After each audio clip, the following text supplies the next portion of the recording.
जय श्री कृष्ण मित्रों, आपका स्वागत है आपके अपने आध्यात्मिक चैनल पथ प्रवाह में। आज हम भगवान श्री कृष्ण के एक ऐसे वचन की गहराइयों में उतरने जा रहे हैं जो युगों युगों से मानवता के लिए एक अदृश्य मशाल बनकर जलता आ रहा है। ये वचन है न जायते म्रियते वा कदाचित, अर्थात आत्मा न जन्म लेती है और न मरती है।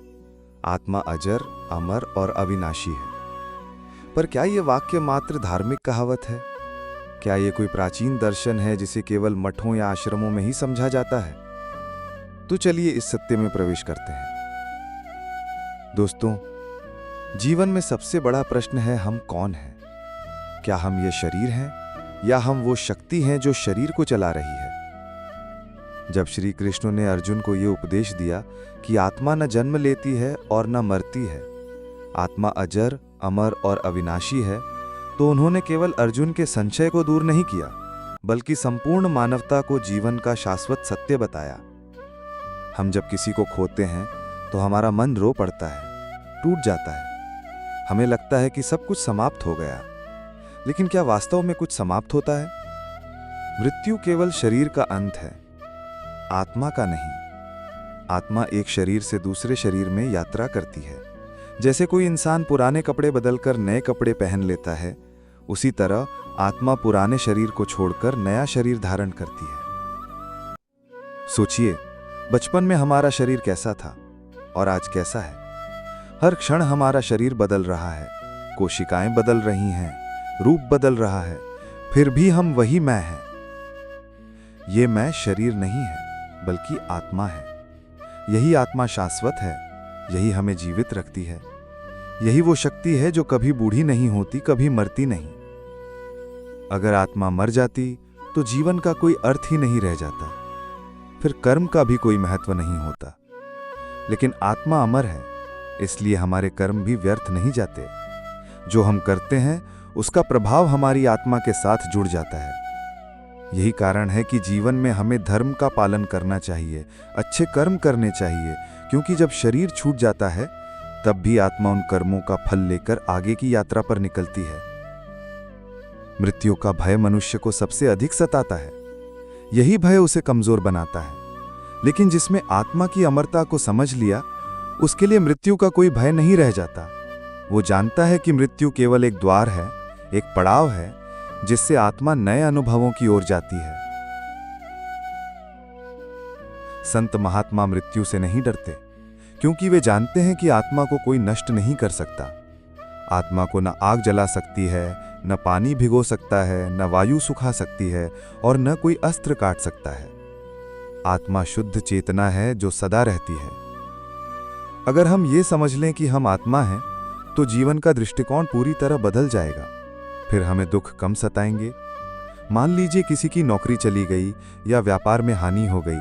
अगर वो केवल शरीर और भौतिक वस्तुओं को ही सब कुछ मानेगा तो वो टूट जाएगा। लेकिन अगर वो आत्मा की अमरता को समझेगा तो ये जान लेगा कि ये सब अस्थायी है। आत्मा का असली उद्देश्य इससे कहीं बड़ा है। ये समझ उसे शक्ति देगी कि वो कठिनाइयों से लड़ सके।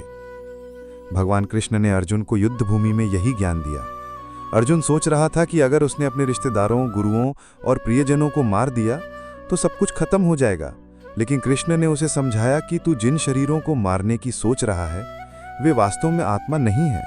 आत्मा तो अजर अमर है। ये शरीर अस्थाई है। इसलिए तो अपने धर्म और कर्तव्य पर ध्यान दे, परिणाम की चिंता मत कर। जीवन में हर व्यक्ति को कभी न कभी किसी अपनों की विदाई का दुख सहना पड़ता है।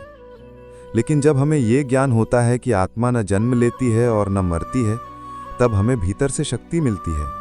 हमें यह समझ आता है कि हमारे प्रियजन कहीं खोए नहीं हैं, वे केवल अपनी यात्रा के अगले चरण पर चले गए हैं। आत्मा के अमृतत्व को समझने का एक और बड़ा लाभ है, हम मोह और आसक्ति से मुक्त हो सकते हैं। जब हमें यह पता होता है कि सब कुछ अस्थाई है, शरीर अस्थाई है, संपत्ति अस्थाई है, तो हम उनसे अत्यधिक बंधन नहीं बनाते। हम उनका उपयोग करते हैं, उनका आनंद लेते हैं, लेकिन उनसे चिपकते नहीं। यही स्थिति हमें शांति देती है। असली उद्देश्य भी यही है कि हम अपने भीतर की आत्मा को पहचान सकें। जब इंसान ध्यान में बैठता है और भीतर उतरता है तो वो धीरे धीरे शरीर और मन से परे अपनी आत्मा का अनुभव करने लगता है। तब उसे समझ आता है कि वो शुद्ध चेतना है, वो कभी खत्म नहीं होगा। सोचिए, अगर हर इंसान को यह सच्चाई समझ में आ जाए कि आत्मा अमर है, तो समाज कैसा हो जाएगा। लोग मृत्यु से नहीं डरेंगे, वे असफलता से नहीं घबराएंगे, वे केवल सही कर्म करने पर ध्यान देंगे। लालच, ईर्ष्या और भय अपने आप खत्म हो जाएंगे। क्योंकि आत्मा को कोई नष्ट नहीं कर सकता, तो फिर किसी चीज को खोने का डर क्यों रहे। जब हम आत्मा के सत्य को समझते हैं, तब हमें जीवन का असली उद्देश्य भी समझ आता है। ये जीवन केवल भोग विलास के लिए नहीं है, न ही केवल दुख और संघर्ष के लिए। ये जीवन आत्मा की यात्रा का एक पड़ाव है, और इस पड़ाव में हमें अपने कर्मों को शुद्ध करना है, अपने भीतर की रोशनी को जगाना है और ईश्वर की ओर बढ़ना है। आत्मा अमर है, लेकिन मोक्ष तभी मिलता है जब आत्मा अपने कर्मों के बंधन से मुक्त हो जाती है।